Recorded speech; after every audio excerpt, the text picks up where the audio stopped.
Hello everyone, welcome to my YouTube channel and the channel name is Let's Study and this is Meenakshi. So our today's topic is tenses. Today we will start tenses. Tenses को हम क्या बोलते हैं? काल, समय, है ना, हिंदी में हम काल और समय बोलते हैं। तो टेंसेस के कितने भेद होते हैं, इस तरह से पूछी जाती हैं चीज़ें।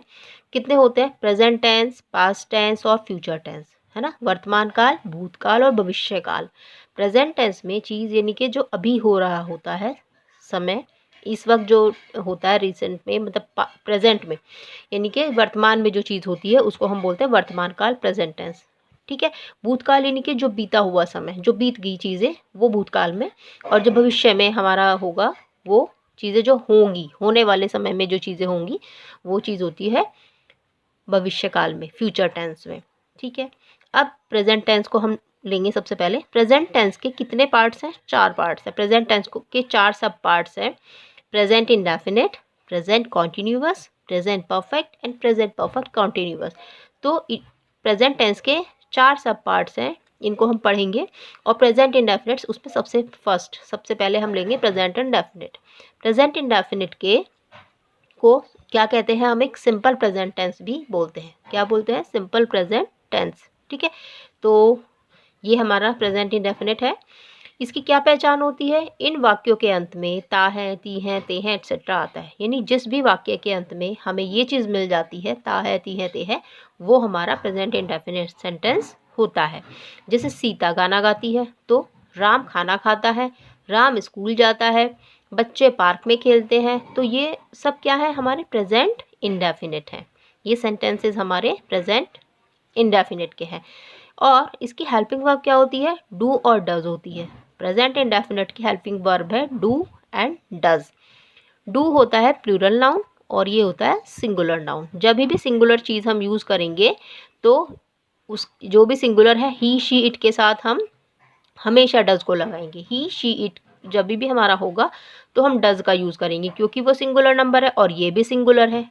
ही शी इट भी सिंगुलर है और डज भी सिंगुलर है, तो हम इसके साथ लगाएंगे। और वर्ब में एस आई एस भी अप्लाई करेंगे।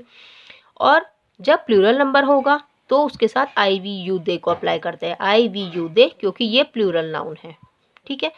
अब इसमें दूसरी बात, वर्ब की फर्स्ट फॉर्म को हम यूज़ करते हैं। वर्ब की फर्स्ट फॉर्म या बेस फॉर्म में क्या यूज़ करते हैं? एस सी आई एस को जोड़ देते हैं। फर्स्ट फॉर्म जो भी होती है उसमें एस सी आई एस को जोड़ देते हैं। जैसे फर्स्ट फॉर्म क्या? जैसे ईट, एट, ईटन। तो फर्स्ट फॉर्म कौन सी हुई? बेस फॉर्म ईट। तो इसमें हम क्या करेंगे? ईट्स कर देंगे, ई ए टी करके, और एस सी आई एस को हम जोड़ देंगे। ठीक है, ईट्स हो जाएगा। तो जैसे वर्क है, ये भी वर्ब की फर्स्ट फॉर्म में, ये एक ऑटोमेटिक मतलब क्रिया हो रही है, तो इसमें एस ई एस लगाएंगे। वर्ब में एस हमारा लग जाता है, वर्क्स हो जाता है। ई एस नहीं लगेगा, वर्क्स लगेगा। तो ये सिंगुलर नंबर है, ये वर्ब में एस सी आई एस जुड़ गया है और ये हमारा ऑब्जेक्ट हो गया। सेंटेंस क्या है? She works very hard every day. Okay. तो अब हिंदी में तो हम अपने सेंटेंस को पहचान लेंगे ता हूँ, ती हैं, ते हैं से। लेकिन जब हमें इंग्लिश में सेंटेंस पूरा मिलता है लिखा हुआ, तो हम कैसे पहचानेंगे? बस उसकी एक ही पहचान है, ये वर्ब में एस ई आई एस हमें लगा मिलेगा, या डू या डज मिलेगा लिखा हुआ। डू या डज होगा तो भी प्रेजेंट टेंस है, और वर्ब में एस ई आई एस है तो भी प्रेजेंट टेंस है। क्योंकि अफर्मेटिव सेंटेंस में जब हम यूज़ करते हैं तो वहाँ पर हमें डू और डज की ज़रूरत पड़ती नहीं है जनरली। वहाँ पर हमारा क्या होता है? सिंपल बस वर्ब, सब्जेक्ट शुरू हो जाता है, फिर वर्ब लग जाती है, ऑब्जेक्ट, तो उसकी आवश्यकता हो नहीं जाती। तो इसीलिए हम क्या करते हैं, जब हमारे अफर्मेटिव नेगेटिव सेंटेंस को जब हम पढ़ेंगे तो उसके रूल के हिसाब से कंटिन्यू करेंगे आगे, तब बताएंगे। तो डू और डज में क्या करना है? डू और डज प्लूरल नाउन है, डज जो है सिंगुलर है, आई वी यू दे जो है प्लूरल नाउन्स के साथ जाएंगे, डू के साथ यानी ये आई वी यू दे जाएगा, और ही शीट के साथ हमारा डज जाएगा। वर्ब की फर्स्ट फॉर्म में या बेस फॉर्म में एस ए आई एस को हम जोड़ते हैं। ठीक है, ये एग्जाम्पल्स हैं। देयर आर सम एग्जाम्पल की she works very hard every day, तो वर्ब में एस ई आई एस हमारा लग गया। ठीक है।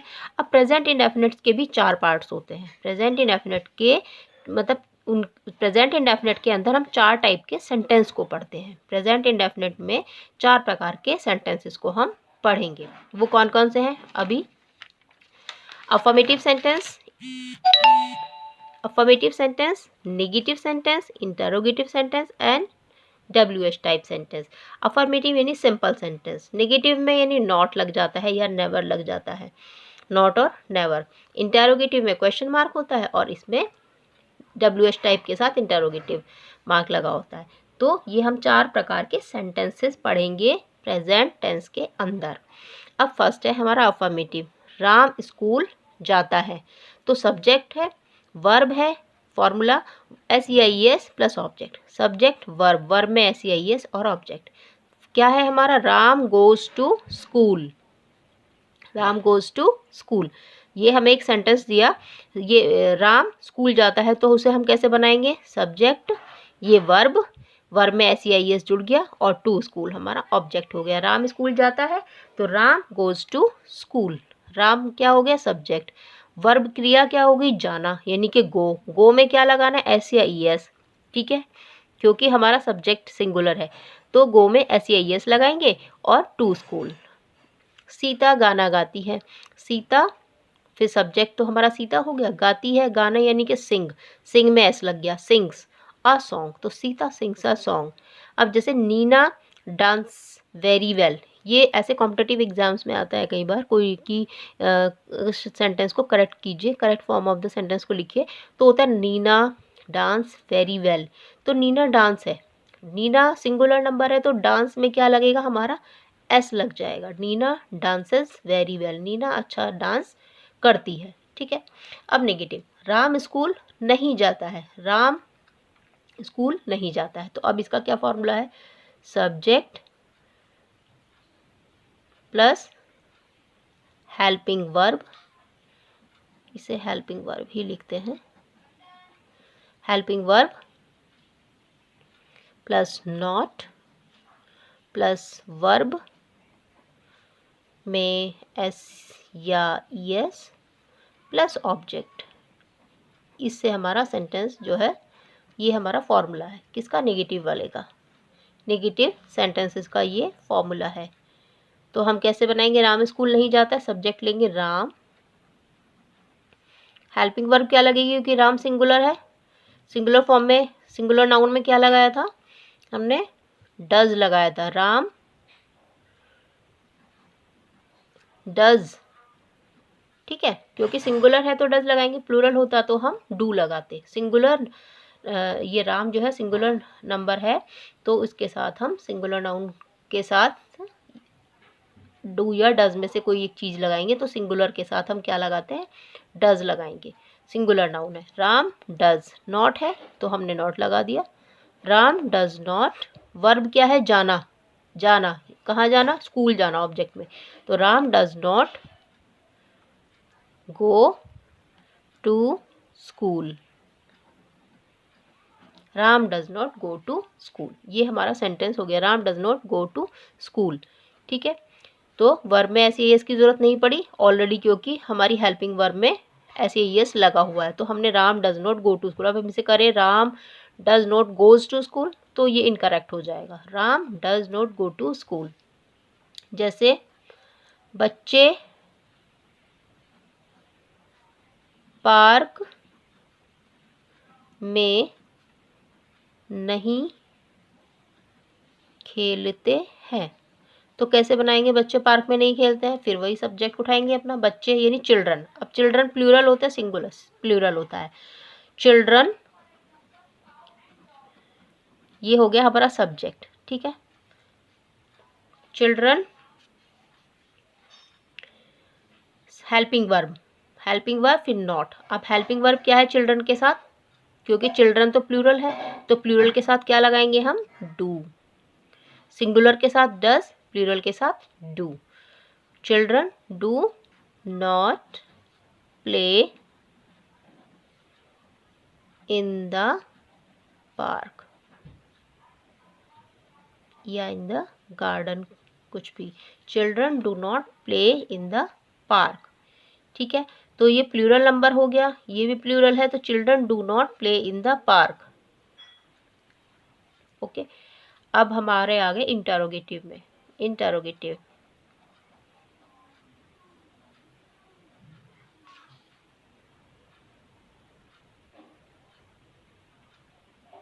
इंटरोगेटिव सेंटेंस में क्या, इसी को लेते हैं, क्या राम स्कूल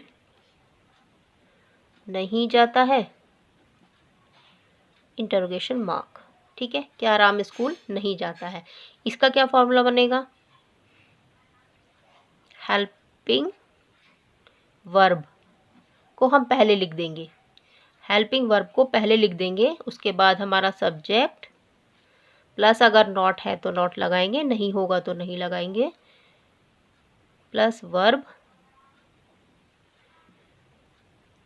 SEIS ये भी या ES प्लस ऑब्जेक्ट। अब क्या करना है, फॉर्मूला तो सेम ही है, बस इंटरोगेटिव सेंटेंस में हमें हेल्पिंग वर्ब को पहले लिख देना है और सब्जेक्ट बीच में आ जाएगी, ये दोनों आपस में चेंज हो जाएंगे। ठीक है, हेल्पिंग वर्ब पहले और सब्जेक्ट इधर, और बाकी एज इट इज़ हमारा रहेगा। तो इसमें हम सेंटेंस को कैसे बनाएंगे, क्या राम स्कूल नहीं जाता है, तो सब्जेक्ट तो हमारा क्या है, सिंगुलर है, तो हम क्या करेंगे, डज लगाएंगे, डज। अब हमारा सब्जेक्ट कौन है, राम, नॉट है, note, not, go to school, ये हो गया does Ram not go to school, क्या राम स्कूल नहीं जाता है, तो ये हमारा बन गया इंटरोगेटिव सेंटेंस। ओके, जैसे क्या सीता गाना नहीं गाती है, एक और देखते हैं, क्या सीता गाना नहीं गाती है,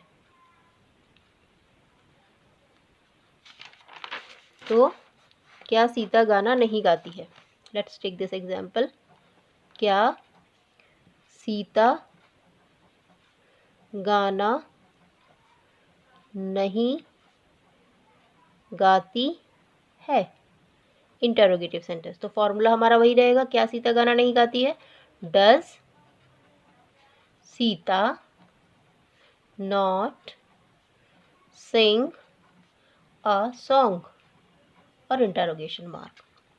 अब आ गया हमारा WH टाइप, है ना, ये भी इंटरोगेटिव, तो इसमें क्यों वाले वर्ड आएंगे, जो भी WH वाले स्टार्ट होंगे, जैसे why, where, what, who, whose, है ना, ये जिसमें भी WH आपका लगा होगा, ये सारे WH टाइप बोलते हैं। तो ये इस तरह के सेंटेंस को हम WH बोलते हैं, क्योंकि WH आ जाता है पहले, WH टाइप। तो अब इस सेंटेंस को हम क्या चेंज करेंगे, सीता, ये भी इंटरोगेटिव सेंटेंस, ये सीता गाना क्यों नहीं गाती है, सीता गाना क्यों नहीं गाती है, इंटरोगेटिव मार्क। ये है हमारा WH सेंटेंस, बीच में आ जाएगा, क्योंकि क्या वाला था तो वो तो हमने सिंपल बना दिया हेल्पिंग वर्ब लगा के। अब इसका क्या फॉर्मूला होगा, यहाँ पे हम करेंगे WH word plus helping verb plus subject plus not, अगर है तो, नहीं है तो नहीं, not plus verb plus SEIS, अगर लगाना है तो लगाएंगे, नहीं लगाना है तो नहीं लगाएंगे, SEIS प्लस ऑब्जेक्ट। ठीक है, तो क्या है, क्यों, क्यों की इंग्लिश क्या होती है, हमें पता होना चाहिए कि वाई माने क्यों होता है, वेयर माने कहाँ होता है, वॉट माने क्या होता है, हु माने कौन होता है, हुज माने किसका। ठीक है, तो यहाँ पर हम सबसे पहले लिखेंगे वाई माने हमें पता है क्यों, तो हम लिखेंगे वाई। अब हेल्पिंग वर्ब, हेल्पिंग वर्ब क्या है हमारी, इस सेंटेंस सीता गाना क्यों नहीं गाती है, हेल्पिंग वर्ब का पता कैसे लगाना है, क्योंकि हमारा सेंटेंस कौन सा है, हमारा टेंस कौन सा, प्रेजेंट इंडेफिनिट, प्रेजेंट इंडेफिनिट की हेल्पिंग वर्ब थी डू और डज, तो वाई डज, क्योंकि हेल्पिंग वर्ब डू और डज सिंगुलर नंबर के हिसाब से हम लगाएंगे, सिंगुलर है तो डज लगाएंगे, प्लूरल है तो डू लगाएंगे। Why does Sita not sing a song, Sita गाना क्यों नहीं गाती है, ये हमारा सेंटेंस इस तरह से हो गया, सीता गाना क्यों नहीं गाती है, इंटरोगेटिव मार्क हमारा लगाना है। Okay, now we come to, जैसे बच्चे पार्क में क्यों नहीं खेलते हैं, बच्चे पार्क में क्यों नहीं खेलते हैं। क्यों नहीं खेलते हैं भाई बच्चे पार्क में? तो ये WH उठा लिया। अभी क्या करेंगे, सेम फार्मूला पुट करेंगे। WH के लिए हम क्या करेंगे, WH फार्मूला वही WH, helping verb, subject, not, verb, SEIS और ऑब्जेक्ट। तो Y अब क्या है, प्लूरल नंबर है बच्चे, तो प्लूरल नंबर है तो हमें क्या लगाना है, डू लगाना है। सिंगुलर होता तो हम डज लगाते। Why do children not play in the park? Play in the park, play in the park और इंटरोगेटिव मार्क, बच्चे क्यों नहीं पार्क में खेलते हैं। अब जैसे माली फूल क्यों नहीं तोड़ता है, माली फूल क्यों नहीं तोड़ता है, माली फूल क्यों नहीं तोड़ता है। अब माली तो एक सिंगुलर नंबर है, ठीक है, फूल और क्यों। अब फिर हम क्यों को पहले लिखेंगे, why does gardener the gardener, why does the gardener not pluck the flower, ठीक है, why does the gardener not pluck the flower. तो ये क्या हो गया हमारा कि WH ये फार्मूला पे बिल्कुल एज इट, बस फार्मूला में उठा के हमको लगा देना है, कॉपी पेस्ट कर देना है। WH वर्ड ये आ गया, वाई हेल्पिंग वर्ब डू और डज, ये हमें माइंड में रखना है कि सिंगुलर नंबर है तो हमें डज लगाना है और प्लूरल है तो हमें डू लगाना है। तो हमारा माली तो सिंगुलर है, एक ही है, तो डज। सब्जेक्ट क्या है, गार्डनर। नॉट है सेंटेंस में, और नहीं होगा तो नहीं लगाएंगे, अगर यहाँ नॉट नहीं है सेंटेंस में तो हमें नहीं लगाना है नॉट। वर्ब क्या है, प्लक, तोड़ना, ठीक है। दी फ्लावर, तो प्लक दी फ्लावर, प्लक्स नहीं करेंगे क्योंकि ऑलरेडी ES है यहाँ पर, हमारी ES ऐड हो गए तो प्लक्स नहीं करेंगे। Why does the gardener not pluck the flower, fine. तो this is all about present indefinite sentence, present indefinite tense, simple present tense के बारे में। और ये 4 टाइप के उसके सेंटेंसेस हैं, affirmative, negative, interrogative and WH type. इनको हम कैसे बनाएंगे। सो आई होप आपको मेरी वीडियो पसंद आई होगी, आपको समझ आया होगा। और अगर नहीं समझ आया तो प्लीज़ मुझे कमेंट की करके बताइए। और ठीक है, that's all for today. Thank you, thanks for watching my videos and thanks a lot. Bye bye and take care. Have a nice day to all.